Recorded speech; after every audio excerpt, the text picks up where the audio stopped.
Thank you very much, Ash. Good afternoon. Okay, I've got two hats today to wear. The first, as Ash has very ably stated there, is my Low Carbon Club chair hat. So I'll kick off with that if I may. So the Carbon Club is here to provide solutions and to take companies' ideas, novel ideas, and test them before trying them out in real environments. So what we tend to do is we'll work with companies like your own, organisations like your own, and put in the technology in small areas, bespoke, discrete areas, and test them thoroughly. We'll do some pre and post testing, we'll do some metering, some monitoring, and we'll fully analyse what the claims are against the reality of those technologies. So we can actually be sure that when we come out at the end of the day and said this is going to work for you, it will work elsewhere, you can then operate the technology in your own premises beyond the trial or take it out further and recommend it to others. So it's about testing and proving technologies, because there are so many companies, I'm sure you're aware now, I'm sure you're getting phone calls from all sorts of different companies offering the best technology, magnets that will solve your problems in terms of gas turbines, all sorts of things that are spuriously claimed, and if you don't know, you can't prove. So we're taking that aspect away from you and helping you to go through that process and make the savings we're looking for. So some of the technologies we're currently working on with Low Carbon Club include wind, solar, heat turbines, heat pumps. We're looking with things like radiant heating technologies, which are very low energy use, boiler optimization solutions, things that control the cycling of boilers, street light solars, street light turbines even. Some of these things sound a bit incredulous, so we're testing them out. Rather than just say, no, let's give them a try, let's test them thoroughly and see if they work. We're talking with a lot of councils, particularly, who have commercial stock, and typically a lot of those commercial stock are in the 1970s build. They've got asbestos roofs, they want to replace them, they can't afford to. So we're looking at options now with companies to rip those off, replace them with a roof that's got solar built into it. So you're saving half of the cost because you're putting in one roof rather than a double skin of roof, effectively. Similarly with fleet, we're working on engine retuning, looking at controls of engines to make them operate better at diesel engine types. Electric motorcycles we're working with on a large retail catering company in London, and alternative fuels obviously we've talked a lot about today, electric vehicles I won't dwell on, but also the linkage between battery storage and renewable energy and how that links to the fleet agenda. And then also working on training, not only on the fleet side but also on the energy technology side, getting drivers particularly to drive better. We've heard more this morning about controls on telematics and how to encourage drivers to drive better. CLS Energy then, as a company, work with large commercial companies and with public sector bodies, with large estates typically, looking at assessing their environment, their estate, to address savings across the board. Looking at, I'll talk more about this, but looking really at the installations in terms of heating, ventilation, cooling, lighting predominantly. Because although renewable energy is very, very good, and it's a great thing to talk about at dinner table, it doesn't save nearly as much as dealing with your core issues, your actual estate that is profligate in terms of energy use, the way people manage that, the way people behave in their environment compared to how they behave at home. Would they turn the lights on and leave them on overnight at home? Probably not.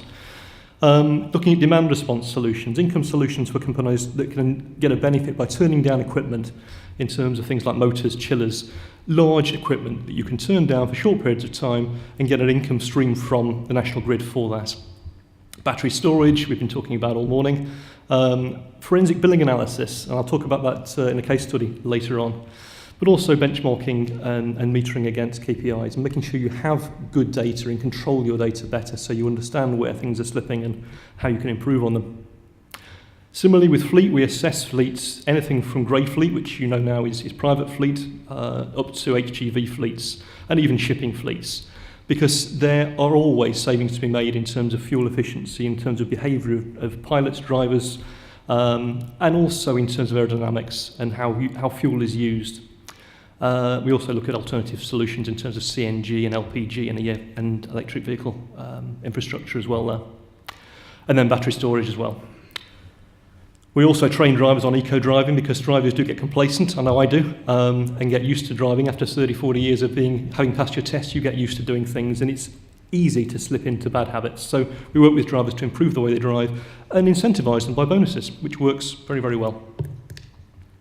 These are some of the companies and organisations that have very kindly given us testimonials over the last 2-3 years. So without further ado, I'll touch on this. This is a line from the Carbon Trust which talks about employee behaviour, just employee behaviour, in terms of what people do in the workplace compared to what they do at home. And the suggestion is that if you have an effective employee engagement campaign in your organisation, you can save up to 10% on energy costs just by doing that, just by having energy champions, just by encouraging peers to tell their colleagues that they're doing the wrong thing and to try and make them change their ways. A very easy 10% to make with very little cost. Now, I feel a little guilty at a low carbon Scotland event, not talking about carbon.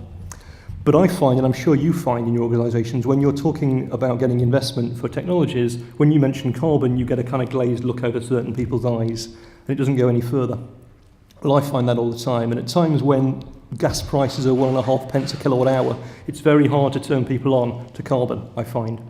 But at the end of the day, energy savings are carbon savings or financial savings. So when I talk financial here, forgive me, but I'm talking about carbon savings too. I'm just saying it in a way that would get your financial director to listen perhaps, or listen more. So this is a typical district council, I picked one at random, that spends £700,000 on electricity per year, which is not unusual. And as a profile of that, typically they would spend about 30% of that, or £210,000, on motors, pumps, fans, air handling units. About a quarter of their spend would be on chilling and air conditioning. 10 to 15% on lighting, typically. Computers, around about 8 to 10%. Small power, £70,000, about 10%. So small power, anything you plug in, heaters, coolers, things in the kitchen, water boilers, this sort of thing. And then behaviour and controls, so controls in terms of BMS systems, building management systems, and the way people turn things off when they're supposed to not turn them off or otherwise. So, £700,000. So taking it from the top then, from the motors, £210,000 is spent on motors each year in terms of electricity. By addressing that, looking at motor upgrades, looking at controls, variable speed drives on those motors, filter improvements, demand side turn down on those, you're looking at about 40% savings. So about of that £210,000 you're spending on powering your fans, motors, air handling units, you can save about £84,000. And that's going to pay back very quickly because motors are very efficient at making savings. So you're looking at probably a year payback. On the next one, chilling and air conditioning, another big cost for an organisation, 20%-ish. So you're looking at £175,000. Controls on compressors, BMS settings so that things aren't running when they're not supposed to be running.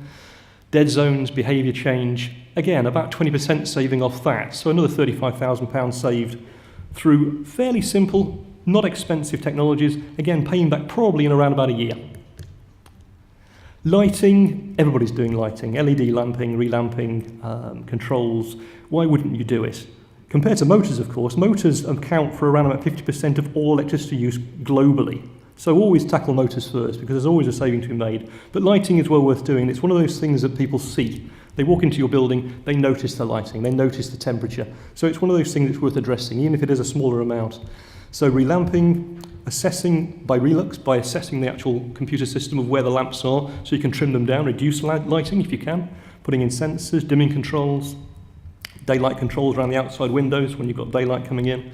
And maintenance savings. You know, these lights will last 50,000 hours typically, which is 20 years on a 9 to 5 operation, compared to 2 or 3 years on a fluorescent tube. So well worth doing.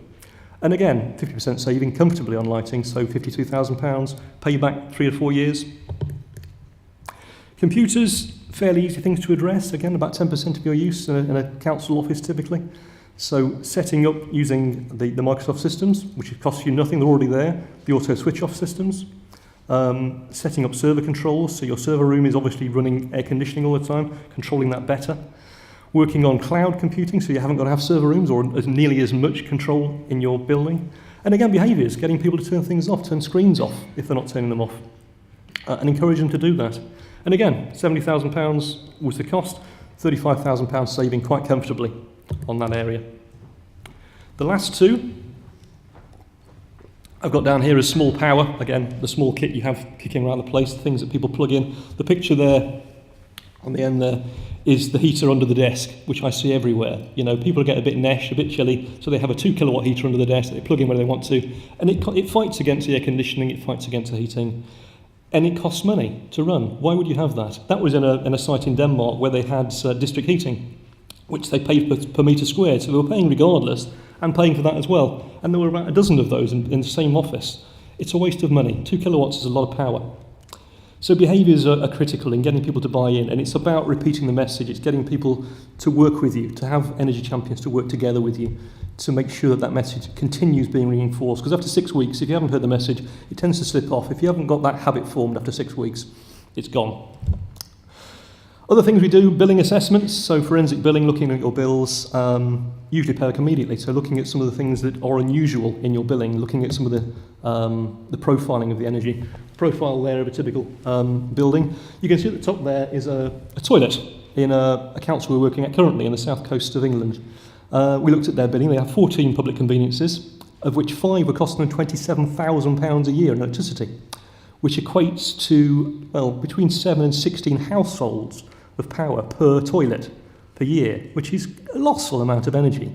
You know, it just stands out, and your data is just being incredulous. When you think about a house being about 4,500 kilowatt hours a year, they're using 300,000 kilowatt hours a year. It's just massive figures. We found out what the problem is, and we've now saved them £15,500, just like that. Pays back in 2 months. Why wouldn't you do it? But things like that, because they get paid on a regular basis, people get used to it. They don't notice that it's unusual. So from that exercise on that district council, we're paying £700,000 a year on electricity costs. We've saved them 32%, or £224,000 a year. That's going to all pay back in around about 2.5, 3 years. We've excluded gas. We haven't included insulation or fleet yet, or renewables. So all of that is all about the energy within the building. Looking briefly at fleet, it's mentioned earlier this morning, I think in Scotland the average fleet age is 6.8 years. In the UK it's about 7.2 or thereabouts. So most fleets are pretty old. Just by changing a fleet to a new set of cars will halve the emissions pretty much immediately. So average fleet in the UK, 7.5 years old. We would analyse the usage of that fleet, how people drive, because these are grey fleet cars. These are people's owned cars that they're using for business, getting paid 45, 50 pence a mile to drive. They're encouraged to drive the cars. So we'd analyse how they do that. We'd drill out the essential casual loser allowances and put people into managed fleets, because a managed fleet means that people don't abuse the system. We've seen organisations everywhere on a Friday afternoon, they go out for a meeting and out an hour away, they have a 15-minute meeting, they drive back, 65 pence a mile, happy days, it was a nice sunny afternoon, I didn't do very much, it was 2 hours of doing nothing and getting paid for it. And we've seen 30% savings just on that aspect of taking that away and making people understand they're being watched now. Not Big Brother-ish, but you have the telematic data to understand what you're doing, and therefore, you know, you're not going to do that again, are you? Alternative fuels we've talked about, electric vehicles, extended range vehicles work very well on fleets that have to travel a little bit further, building control officers, bailiffs, this sort of people. But control is key. And we've seen, you know, an average district council spending about £250,000 a year on their mileage for their grey fleet or their company cars. We've seen savings between 25 and 47% of that.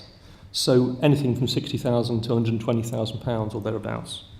And a recent one we've worked with the District Council in the South Midlands, where we saved £105,000 on a £220,000 annual bill. So 47% saving, increased control, better fleet, electric fleets, and the issue about controlling that somebody's responsible. If somebody sends somebody out on a business trip in their car and their car wasn't safe to drive, it's got flat bowl tyres, or it's not insured properly for business, or they were drunk the night before and they're still quite over the top the next day, all of these things, if they crash that car and hurt somebody, then the chief executive goes to court. So all of those things have been taken away because this externally managed fleet is controlling all of that. We also work with heavy fleet, refuse vehicles, heavy goods vehicles, vans, and there's lots that can be done, even on refuse fleet that are doing short distances or stop and start distances, in terms of fuel purchase, in terms of the tuning of the vehicles, looking at alternative fuels. Hybrid types are coming onto the market now for smaller weight vehicles, 7.5 tonne to 10 tonnes, we can find electric solutions. And vehicle enhancements in terms of aerodynamics. They even work on short distance trips. And I suppose in terms of value at stake, I mean, a district council is probably paying £1 million a year on fuel, on diesel fuel alone for their refuse fleet. So potential savings of 7 to 15% equate to £70,000, £150,000, which is several jobs. In a time of austerity, it's worth thinking about. Last year we worked with a haulage company that had 390 HGV, Scania HGV trucks.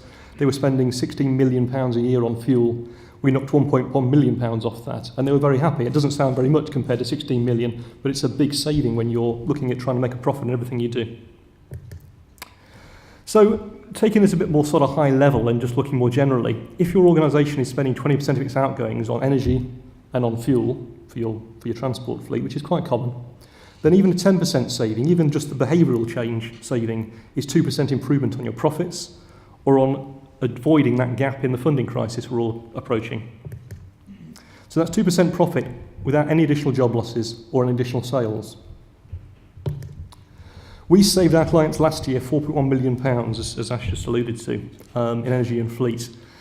So that averaged for each company, each of those 20 companies, £241,000 or 17.5% of savings. So that equates to 3.5% of additional profit or jobs retained. This is all stuff that you can do without any real effort and very small expenditure. And I'd urge you to do it because ultimately this is going to save you money and it'll cut out that loss of jobs at a time when we're all facing redundancies right across the board. So we'd love to hear your story. Please come and talk to us at the event afterwards or take a card. Get in touch, please. If you're interested in doing anything in terms of working on your estate or your fleet with us, just send us some basic details of your billings in terms of your numbers of buildings. We'd like to see what sort of buildings you have, and your fleet and mileage data if you have it. We can talk to you about what we need, but we can do some basic analysis, desktop analysis to start with, and see where we could actually make your savings and tell you if you can, and then we can work with you further if you're interested in taking it further. And all of that is free, right up to the point where we start talking about quotations. So thank you very much indeed, and please stay in touch.